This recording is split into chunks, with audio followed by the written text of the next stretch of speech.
You are inside a stone corridor beneath the largest arena ever built, and you don't know what day it is anymore. You stopped counting after the second time. The year is approximately 100 CE. The location is Rome, and the man sitting against this wall has already survived the arena twice, which, as you are about to understand, is the worst thing that could have happened to him. His hands are unbound. There's no reason to restrain him. Where would he go? The scar on his left forearm is badly dressed. No physician has seen it. Above him, through the iron grate in the ceiling, he can hear sand being raked. Slow, patient strokes, as the morning crew prepares the floor for another day. He was a soldier once, a provincial man who understood Roman law, who swore an oath, who knew exactly what every symbol in this empire meant. He looks up through the grate and sees it, a wooden sword hanging on a peg in the corridor above, painted red at the grip. He stares at it the way a man stares at something he understands completely and cannot have. A guard passes the cell door. Our man asks for water in Latin. The guard does not slow, does not look at him. This is not cruelty. This is procedure, and that distinction is everything. Except the crowd noise swells from somewhere above. Thousands of people filling their seats for the morning hunts. He closes his eyes. The gate mechanism begins to grind. What you just watched wasn't unusual. What was unusual was that this man had already survived, and that under Roman law, survival was the worst thing that could have happened to him. Rome, circa 100 CE. The Flavian Amphitheatre has been operational for roughly 2 decades, a city of over 1 million people, and beneath their most celebrated venue runs a legal architecture that almost no mainstream history account has ever fully explained. Because here is what the films never show you, what the textbooks skip, what the popular histories quietly omit. There were not 1 but 3 legally distinct categories of person who entered that arena. Professional gladiators, the auctorati, had contracts, schools, trainers.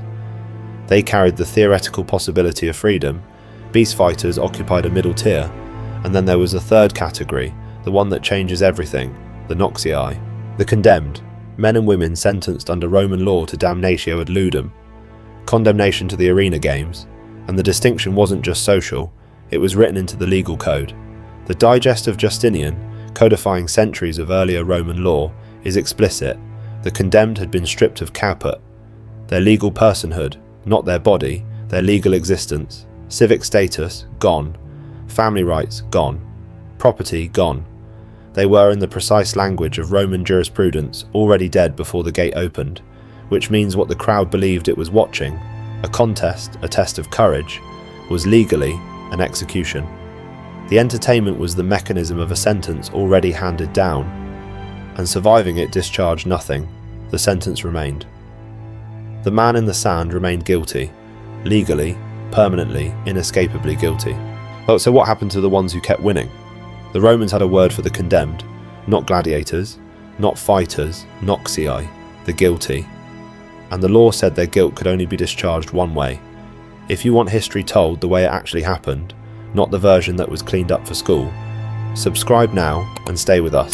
The Hypogeum, the subterranean network beneath the arena floor, was not built for drama. It was built for processing. Tunnels, holding cages, mechanical lifts, corridors managed simultaneously by the editor Muneris, the games organizer, the magistrate's office, and the prison administration. People arrive from the Casa, Rome's state prison, from provincial holding facilities across the empire, from military tribunals, condemned soldiers, slaves convicted of violence against their masters, criminals sentenced under capital statutes, Christians during the persecution periods, all funneled through the same legal classification, all stripped of caput before they arrived. The paperwork preceded them. The arena day ran in 3 distinct acts: morning, the beast hunts, the venations; afternoon, the main gladiatorial bouts, the professional fights the crowd came for; and noon, the hour between them, belonged to the condemned. The Meridiani, Tertullian, the early Christian writer, documented this slot with uncomfortable clarity. The audience frequently left during the noon hour to eat. What happened then was considered beneath the dramatic standard of the full programme. It was, in his framing, administration. Scheduled, state-sanctioned, judicial killing dressed as entertainment for a crowd that had mostly stepped out for lunch. And here is the mechanism that made survival catastrophic. Survivors of noon bouts were not removed from the arena. They were rotated, sometimes rearmed, sometimes not, paired against the next group on the day's list. There was no exit protocol until everyone scheduled to die that day was dead. The rotation was the sentence. Winning simply meant you stayed inside it longer. On contemporary records referencing the Senatus Consultum of 177 CE, confirmed that the editor held legal authority to extend a Noxius's sentence across multiple days if circumstances warranted. The system had written itself an escape valve, not for the condemned, for the administration. But there is one aspect of this machine that historians rarely examine, not what it did to the ones it killed efficiently, what it did to the ones it failed to kill quickly. Rome, the Flavian Amphitheatre, noon. Our witness moves up the ramp and into light so sudden it functions like a blow. The crowd murmur is not a cheer. Half the upper galleries are empty, people eating, talking, unconcerned. He has been here before. He knows the geometry of what he's walking into. The other men on the sand are also condemned. He can tell by the way they hold themselves, yet at the particular stillness of someone who has already processed the arithmetic. He has 30 seconds before the signal sounds. He uses them. He locates the Rudis on its ceremonial hook near the Porta Sanivaria, the gate of the living, reserved for professional fighters. The wooden sword sits in the same place it always sits. It is not for him. It has never been for him. He has known this since the sentence was read aloud to him in a provincial courthouse, required by Roman judicial procedure, every word of it. Across the sand, one of the other condemned men catches his eye. The man shakes his head, once, barely visible. Our witness understands immediately. They have both survived a rotation before. They both know the arithmetic. When the signal sounds, neither of them moves toward the other. They drift to opposite edges of the arena floor. The editor, in the shaded box above, does not look up from his documents. Then our witness does something no one in that arena expects. He sits down on the sand. The crowd doesn't notice. But the editor's stylus pauses above his tablet. And somewhere in that pause, in that tiny administrative hesitation, something in the system has registered an anomaly. It does not yet have a Category 4. Why would a man sit down in the middle of a Roman arena? The instinct is to read it as despair, as surrender. But that interpretation belongs to the crowd, the ones eating in the upper galleries, the ones who believed they were watching a contest with stakes that cut both ways. Our witness wasn't surrendering, he was refusing. There is a precise difference. And it lives in what Roman law had already told him about his situation. Here is the midpoint revelation. The question we have been asking, can he survive, was never the right question. Rome had already answered it. The system had already decided. What the Noxii arrangement was actually designed to do, at its most forensically precise level, was not kill men efficiently. It was to make survival structurally meaningless while keeping the condemned fully informed that this was the case. Roman judicial procedure required the sentence to be read aloud to the condemned. Every word. They knew they had lost caput. They knew the Rudis was unavailable to them by statute. Not by custom, not by tradition, by written law. They knew the rotation protocol. They were placed on that sand carrying this knowledge intact, performing in front of a crowd that understood none of it. The crowd believed courage could be rewarded. The condemned knew, with legal certainty, that it could not. Seneca, the philosopher, the advisor to emperors, wrote about attending the arena games in his letters, specifically the 7th letter of his collected correspondence. He describes coming away from the experience morally diminished. He does not specify what disturbed him most. But scholars reading the passage carefully note what he focuses on. Not the violence, but the audience. The crowd's belief that what they were watching was fair, their confidence that the system had internal logic. Seneca understood that the crowd's comfort depended entirely on a fiction, and the men in the sand were the ones required to maintain it. This was not accidental design. The system needed the audience to believe in the possibility of mercy, because that belief, that the wooden sword could in theory be offered to anyone, was what made attending bearable, what made it Roman, what made it virtue expressed as spectacle. Strip that fiction away, and what remains is something Rome needed to never say aloud. The condemned knew, the philosophers knew, the audience didn't. As on the audience's not knowing was the load-bearing wall of the entire structure. Seneca left early that day. He wrote that he returned home less human than when he arrived. He never specified whether he meant himself or the men in the sand. Back on the arena floor, our witness stands up. Not because he wants to fight, because sitting has drawn the editor's attention, and attention, he has learned, is the one thing that extends a sentence. He fights efficiently, no display, no performance. He moves like a man completing a task he finds repellent, and he wins, and the crowd in the occupied sections reacts with mild, distracted interest. The editor marks something on his tablet. Between rotations, back in the holding corridor, our witness notices the guards have changed their behaviour. Not dramatically, a degree of adjustment. The way professionals recalibrate when a situation has exceeded its expected parameters. He is not being treated with respect. He is being treated like a problem that has outlasted its administrative category. There is a meaningful difference, and he is trained enough to read it. Then one of the guards, without being asked, slides a cup of water under the grate. Our witness looks at it. He does not touch it, because he understands, with the same legal clarity that has governed every decision he has made in this corridor, that water offered now means something specific. It means someone above him in this system has noticed. And in the bureaucratic logic of the Roman arena, being noticed by the administration was never, ever good news. The gate mechanism begins to grind. In 177 CE, the Emperor Marcus Aurelius signed a senatorial decree regulating the costs of arena games. On its surface, it was a financial document. The games had grown expensive, funding was being mismanaged, municipal budgets were straining under the weight of increasingly elaborate productions. The decree established pricing tiers, capped certain expenditures, and set formal protocols for how games organisers could allocate their budgets across different categories of participants. Historians have largely treated this document as administrative, boring even, a footnote in the economic history of the empire. But read it carefully, read the specific language used to distinguish categories of condemned participants, and something else emerges entirely. The decree formally separates those purchased for what it terms certain conclusion from those operating under fighting contracts.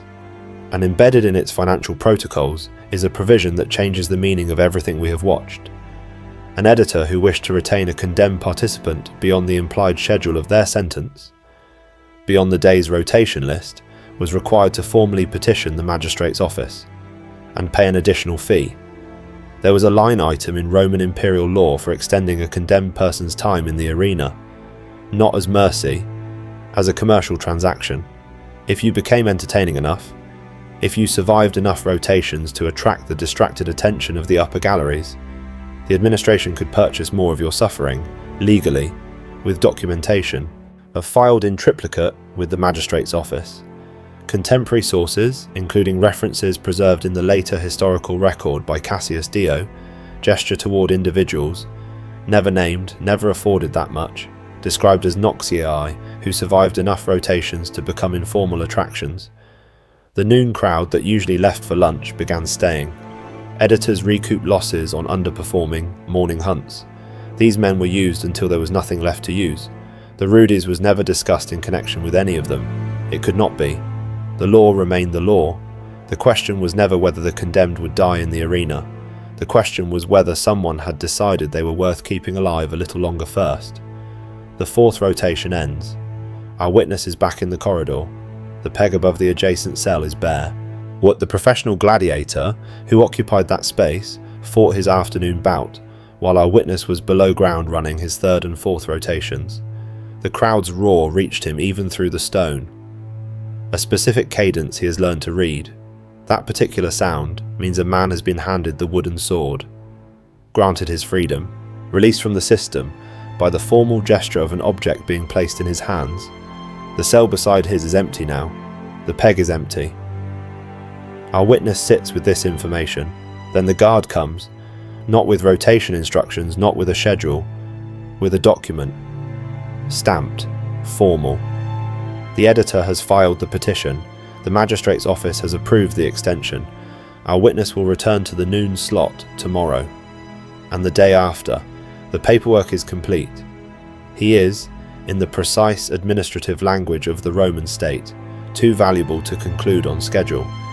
He looks at the empty peg for a long time, and here is where something finally breaks. Not his body, not his will in the way stories usually mean that word. But what breaks is the last structural support of a thing he has been carrying since the sentence was read to him in that provincial courthouse. He knew the Rudis was legally unavailable to him. He knew it with certainty. But knowing a thing and watching the peg go empty in the same hour that a document arrives extending your sentence, those are two different kinds of understanding. One lives in the mind, the other lives somewhere the mind cannot protect. Rome's cruelest sentence was never death. It was the architecture of a hope the law had already quietly demolished, maintained in plain sight, on a peg above the corridor, for a man who understood every word of the statute that made it unreachable. The corridor is silent, no crowd, no gate grinding, just the empty peg and the document in his hands, and the specific quality of a silence that has no bottom. What happened to the Noxii who survived extended sentences? The historical record goes almost completely silent on individual outcomes, and that silence is itself evidence. Rome was a civilization of obsessive documentation. The Acta Diurna, the state daily gazette posted in public spaces across the city, recorded gladiatorial results by name, by editor, by outcome. Win and loss columns, crowd response, the names of the professionals who received the Rudis. The record is detailed enough that modern scholars can reconstruct specific fighters' careers across years of bouts. The condemned do not appear in these records by name. They appear as numbers, units in a cost ledger, quantity received, quantity discharged, the administrative language of inventory. But the bones remain. Bioarchaeologists excavating sites connected to Roman arena infrastructure have recovered skeletal remains showing a pattern that the written record refuses to articulate directly. Multiple healed injuries alongside final fatal trauma. These are bodies that were hurt, recovered, and returned, hurt again, recovered again, returned again. The healing is evidence of time. Time the system chose to extend. Somewhere inside that physical record is the proof that the Noxii arrangement functioned exactly as its legal architecture intended. Not as a single execution, as a managed, renewable, judicially endorsed ordeal with no internal mechanism for conclusion except the one Rome had always controlled. Seneca found it troubling, Tertullian found it barbaric, Pliny the Younger noted it with discomfort. Not one of them called it illegal, because it was not illegal. It was the law, written down, codified, petitioned, approved, and stamped by the magistrate's office. The philosophers of Rome's most sophisticated era looked at the Noxii system and found it distasteful, and then went home and did nothing, because there was nothing to do. The law was the law. The bones don't give us names. Rome didn't think names were relevant. That was the point. Here is what history did with all of this. The Renaissance rediscovered Rome and found the arena irresistible. The gladiator became a symbol, courage, skill, the possibility of triumph against overwhelming odds. By the time Hollywood inherited the image in the 20th century, it had been refined into something clean. A man with a sword, a crowd, a moment of decision, a thumb turned upward or down, the Rudis gleaming in the sun. Freedom as the reward for excellence. The legal distinction between the Octorati and the Noxii did not disappear from the historical record. It simply never made it into the popular version of the story. It required reading Roman law, and Roman law was never considered entertainment.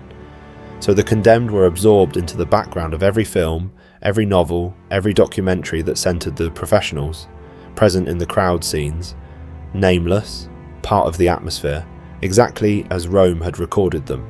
But here is the final irony the historical record leaves behind. The Rudis, that wooden sword of freedom, was not incidental to the arena system. It was essential to it. Rome needed that symbol. Without it, the arena could not present itself as a theatre of Roman virtue, a place where excellence was tested and rewarded. The Rudis made the entire system legible as merit. and the Noxii were the hidden foundation that made the symbol meaningful. Because for every man who could receive the wooden sword, the law required a category of men who structurally could not. The hope and the impossibility of hope were load-bearing parts of the same machine. Archaeologists have found wooden practice swords in the storage areas of the Hypogeum, not ceremonial ones, training equipment worn smooth from use. We do not know whose hands held them. Well, we never will. The crowd that left during the noon hour, the ones who called it administrative, who came back for the real show in the afternoon, had no idea they were the most important part of the system. Their indifference was what made it run.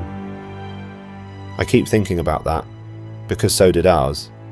If this history stayed with you, if you think the version they taught you deserves a harder look, subscribe and we'll keep pulling at the threads they left buried.